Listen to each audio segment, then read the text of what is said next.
Okay, hello again, everyone. How are you? Hope you're well. Hope the family is well. Hope business is good. We're just going to wait for a couple of seconds just for the last few people to come in. While they're coming in, I want to take this opportunity to apologize for the background noise. Unfortunately, we couldn't rent Rockfield Studios for this recording. So instead, we seem to have some sort of office block next door playing all types of terrible music. So apologies for that. And what we'll do is we'll pursue and go on as planned. So the last few people are coming in. And right, okay, well, let's go. So look, guys, once again, it's Matt and Barry from Analytics. Hello. And look, we thought we'd squeeze in one last webinar before we all break up for Christmas. This being our second installment of our genre-defining insights on all that is data, retail, and e-commerce. So what do we have in store for you? Well, this time, look, I really want to talk to you about your year-end checklist to ensure you capture that precious last bit of holiday shopping and boost your bottom line before January the 1st rolls in. So I'm coming to you today from Kuala Lumpur, well, tonight from Kuala Lumpur. This week I'll be flying back to my chilly homeland of London. So we'll keep this pretty concise, but no less informative. So you guys had some really great questions last time. So please keep them coming in. As before, I won't stop for questions until the end, but my trusty sidekick, the Robin to my Batman, the Bubbles to my bubble tea, Barry will be answering your burning questions throughout. So look, guys, relax, sit back, and look, ladies and gentlemen, let's get to it. And as my mum says, time waits for no man. So here we go. This week, we're sharing 10 last-minute tips to boost your holiday sales. So yes, it's close that time of year again. Your annual sales target review, your employees, bosses, and even investors are looking at you for direction, for guidance, for that year-end bonus, but most importantly, for results. So we've only got 2 weeks until Christmas, and by now you should be able to see where your brand stands in the road to that final end goal. If you've ticked all or almost all the boxes, you still have time to go further and exceed your sales target. So let's aim for even better together. Let's really try and shatter some expectations. On the contrary, if your goal is some distance ahead, don't worry. It's not too late to give it one final push to close the gap. The little steps count, guys. Whichever it is, the action plan below will help you get closer to your target. So I'm going to assume that you've done all the obvious things. You've optimized your website for faster loading times. You've sorted out your shipping returns policies. You sped up checkouts. You've cleaned up your SEO and SEM, because I'll be honest with you guys, it is too late for that stuff to be done now. So you've probably also got major marketing campaigns done and well underway already. So we'll skip all of that, and we're going to focus on things you can tweak right now. So remember, control the controllables. That's really fundamental. Control the controllables. Don't waste your time on things that won't make an impact at this crucial time in the year. So quickly, I'm going to give you 10 seconds to get your notepad or any sort of scribble tool. Okay? You got 10 seconds. 5, 4, 3, 2, 1. Okay, good. So you've got your figurative house in order. That's great. But are you paying attention to what your competitors are doing? So number one, are your prices competitive? In our previous webinar, we talked about comparison shopping, and even more importantly now, because everyone is going for those last-minute Christmas shopping lists, their Santa's lists, if you may.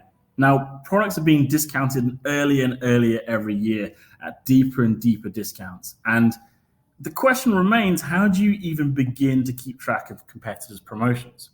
So let's say, for example, if I take a look here at a big retailer like Farfetch, I can see that December's discounts are about 10 to 15% more than in September. Now, if I take that step further, I can actually see what items are discounted the most and which are new arriving for the end of the year. So with this information, I can quickly access which items will fly off the shelves at full price or set minimal discount to give you that final push your shoppers need to click on that checkout button, which is essential to all of us. Now, instead of discounting all my products by a number, I don't know, plucked from the air, I can instead discount by subcategory. So what does this mean? Well, essentially, I need to identify specific subcategories. When I say category, I mean product category. For example, tops, dresses, shoes, etc. When I say subcategory, what I mean is high heels, sneakers, espadrilles, sandals, etc. By identifying subcategory discounts, I can be more accurate on what I should be discounting. Don't heavily discount heels when you should be trying to liquidate your sandals. Be precise. It's the little steps that matter.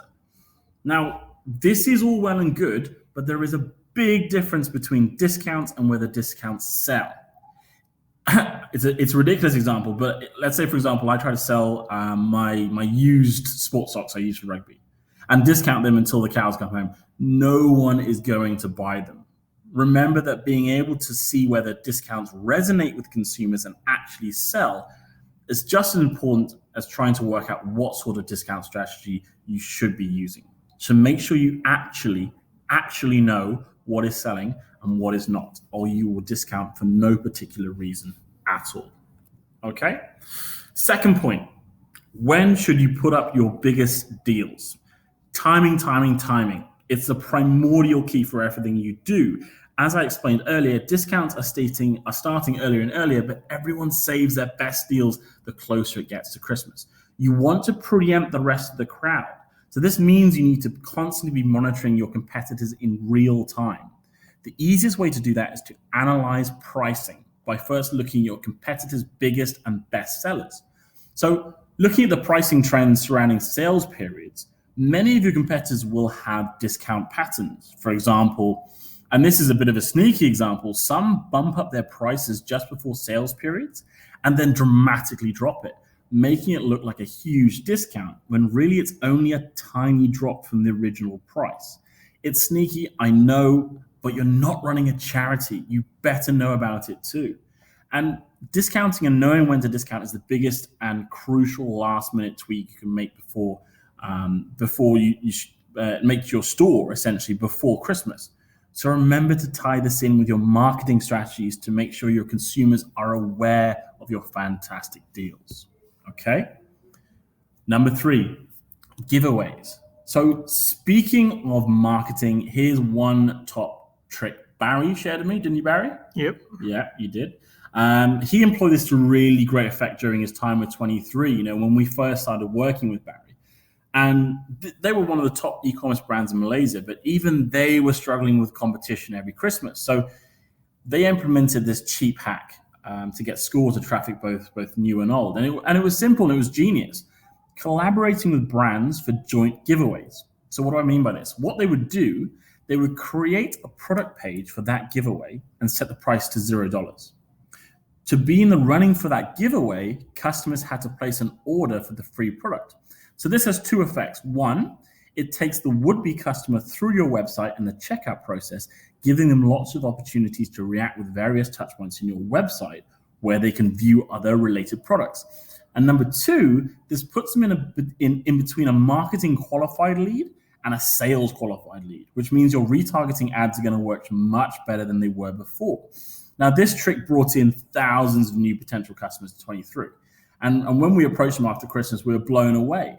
And their Christmas sales had gone through the roof. So they amplified this by running a new giveaway every week for 4 weeks leading up to Christmas. Now, you haven't got 4 weeks, but you got 2 weeks. That's enough time to run one of these last minute boosts. And trust me, those little bits matter. So get on that, but wait till the end of this webinar. Obviously, #StayLoyal. Okay. So look, guys, keep an eye on the inventories. There's nothing worse than having leftover Christmas inventory by December the 26th. To ensure you don't get stuck with scores of greens and reds and highlighted yellows, make sure you keep a close watch on your inventory levels. If you're going some ways away from selling out on these seasonal categories, quickly mobilize your marketing. You should know your sellout rates intimately. I'm going to repeat that. You should know your sellout rates intimately, okay? But how do you know what's a good sellout rate? Simple. outside insight by benchmarking against the market. Let's take Zalora, for example. Thousands of brands and many more successes and failures.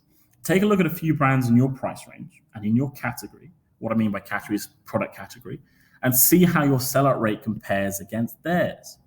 Don't make drastic liquidation decisions without knowing how the wider market is performing. What do I mean by that? The solution to your troubles may only be a pricing or a marketing issue if other brands are selling well in your category. If no one is selling well in your clothing category, then it's likely not to get better. Now, if you have the data to make a quick decision, don't needlessly discount. Consider the long-term value of your brand and wait until next year. I mean, one idea is to bundle poorly selling items with new arrivals at discount, and there's many more merchandising decisions that you can make like that. But maintaining your brand image and delivering your value to the customer is priority number one. Okay?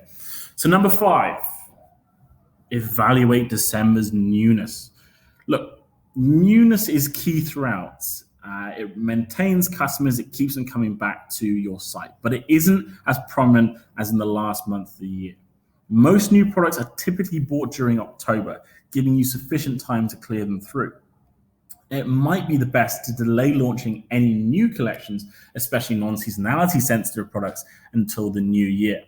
Okay, so let me give you 2 scenarios. Scenario A, all right, you've got an overstocking issue. Some of you listening to this right now may have. And in this case, you can, 1, plan for promotions on seasonal products. These usually include heavyweight outerwear, sequins, dark color items. As these products are only popular for a certain amount of time, it would be best to quickly clear them out. Okay, if if there's a balance, it can go into post-Christmas markdowns. Secondly, review selling price.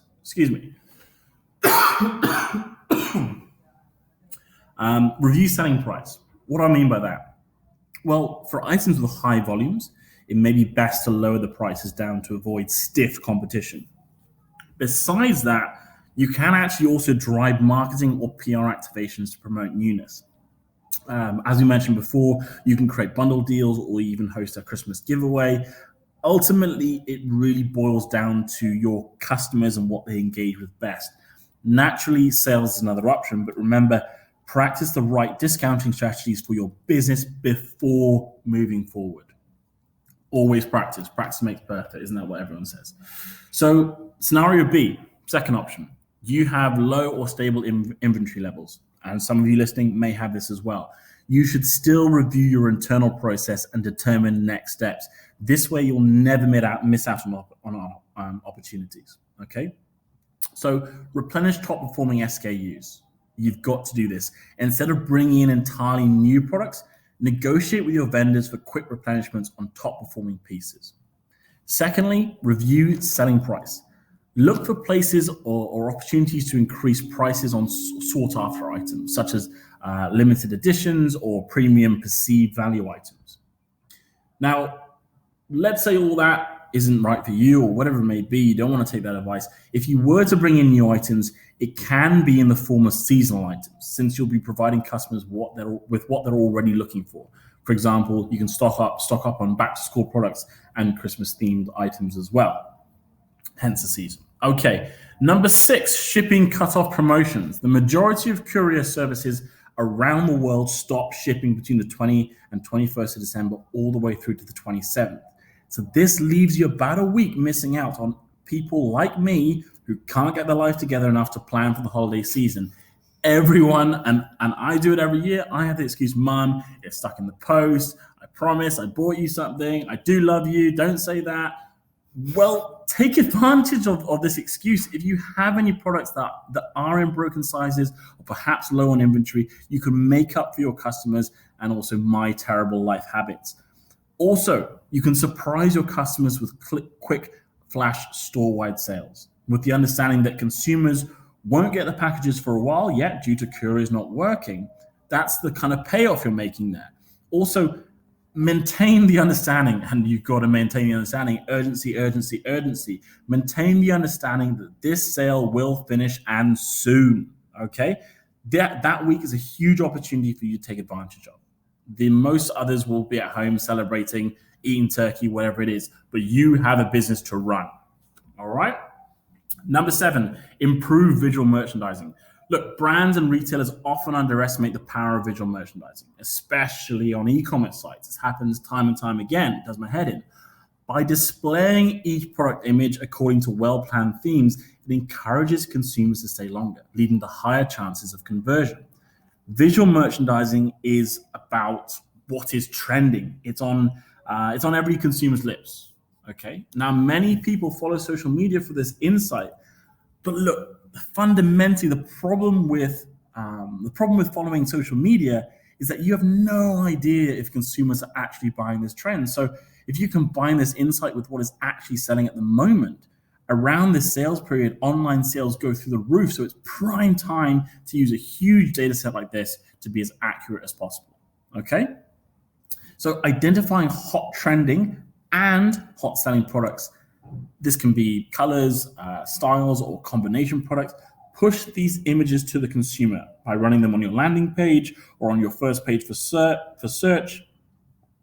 Plug them into ads you're running, and also don't wait for this. Okay, be as fast as you can because you need that ROI as quickly as you can. With that said, what else can you do to ensure the process is smoother next year? Well, that leads us to point 8. Gather feedback from your customers. Look, ask for customers' experience in your store. Listen to their feedback. Take note of what you think will have a positive impact. These are the most important people in the world to you, and people ignore them all the time. Brands ignore them all the time. They are the difference between a big house and a retirement fund and a business that could have been. Okay, that's how you leverage your customer support and get new ideas for next year's plan. If you really want to see customers' activities when they're browsing your store, you can use apps like Hotjar to gather valuable data and deeper insights. Heat maps are really great to show you which parts of the store draw the most visitors' attention. You can even see records of their browsing activity to see exactly their shopping journey in your store, whether they later bounce off or continue with the purchasing decision.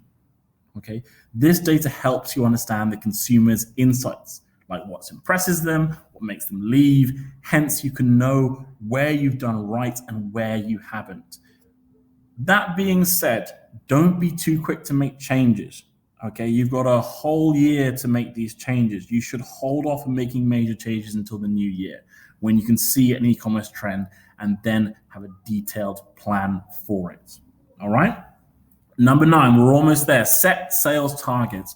While it might seem like an obvious point, many companies often forego this step. Setting a sales target ensures the team is on the right track. While you should focus on hitting or exceeding your goals, it's equally important to plan for the future. If you don't have a sales strategy set for next year, it's time to start now. It's time to start yesterday. Okay. When planning for your next sales target, these are 3 things you got to make sure of. Make sure they're realistic, make sure they're timely, and make sure they're specific. Okay, this will be able to gauge the current situation and define the next steps. The common factors to consider are 1, historical sales data. How did your brand perform over the years? 2, promotional product promotions or marketing activations. What were the best or worst performing promotional channels? 3, assortment mix. Should I bring in more premium lines? Should I widen my assortment range, or should I venture into other collaborations? And lastly, review lessons learned. A great way to learn and grow is to review past performances, especially in the last quarter of the year. Trust me, if I look back at school graduations and what I wrote in school, it's horrible to look at, but I learned from it. Okay. Now, possibly not. So your fall, your winter performance is an indicator of your brand's most current standing. Is your speed to sell out slower than your spring-summer collection? Did you stock up too much? Which consumers keep coming back and which ones don't? Past lessons are painful to relive. I've looked at some haircuts from 1998, and trust me, they are. And especially if your numbers aren't growing, but it's important to discuss it openly and find areas to improve. Again, all of this can be done by looking retroactively at the year that was. But more importantly, look at how, where, and why other brands performed. In the words of my grandfather, every fool has a story to tell. So don't disregard other brands. There is plenty to learn from them and also to avoid from their choices. Okay, so with these handy tips and tricks, you'll be able to be on your way to achieving success that you set out for. Okay, so quickly, we're going to go over a few questions. All right. First of all, let me have a look. Not that many tonight. Not that many. Was I that good? Fantastic. Isn't your software the same? Isn't your software the same as Google Analytics? I see. Okay. Look. Good question. In this case, Google Analytics doesn't do what we do. Google Analytics is based on your internal figures and internal systems. So it doesn't take anything external into consideration. All right. So, for example, it would not give you data on your competitors, only on your brand. We give data on competitors and the market as a whole. I think at the moment, we're probably looking at about 100 million SKUs worldwide from about 100,000 brands as well. So what this means is that you can use your mistakes and use their successes and their mistakes and learn how to use that to assist your perspective and use it to your advantage. Okay, and fundamentally, Google Analytics will never really show you what consumers are buying. Okay, and that's fundamental. That's the gold in the equation. Okay, let me have a look at some more questions. Here it is again. Is your data accurate? Yes, this is a question we get asked every single day of my life since working at this company. So I can pretty much rehearse this off the top of my head. But yeah, it is a good question. How do we know if the data is accurate? Well, what we do for every client we work with, we will compare their internal ERP system with our data. So we've done this with every client we work with. Obviously, QA is a fundamentally important part of working at a software firm and also having clients that rely on our software. So we review our accuracy not only internally on our dashboard, but also with the client. So right now, I think the average accuracy sits at around 92%, and normally that 7 to 8% can mostly be attributed to mistakes on the website that we monitor. So if they crash or a page isn't loading, for example. Okay, but it's a good question, and it's something that obviously we need to reassure people all the time, because if our data is not right, then essentially that's our currency. So we always need to make sure that our data is right, because that's how we do business. Okay. Interesting question. Okay, so how can I use this information? Well, I mean, other than reading this and other than going through it and talking with your internal team and your internal decision makers and your investors, if you want to talk with us more about this, we have a dedicated customer success team that's worked with dozens of companies around the world like yours, from sole traders all the way to enterprise level. And they will help you get the most out of our service and will help you strategize when you need a helping hand. We're not just ones and zeros. We're not just binary code. We're humans that are creating this and helping and offering solutions. Okay, so we have a lot of case studies that we can share with you, so that you can essentially see for yourself. And if you want to, I'm sure Barry can send to you after this webinar. We've essentially created this dashboard so that even using tiny bits of our data will assist you in every decision you make. So it will always help you make and improve with data-driven decisions. Okay. So look, guys, to wrap up, we've got some amazing guys here that work with brands like Shiseido and Salvatore Ferragamo and Adidas, and they want to work with you too.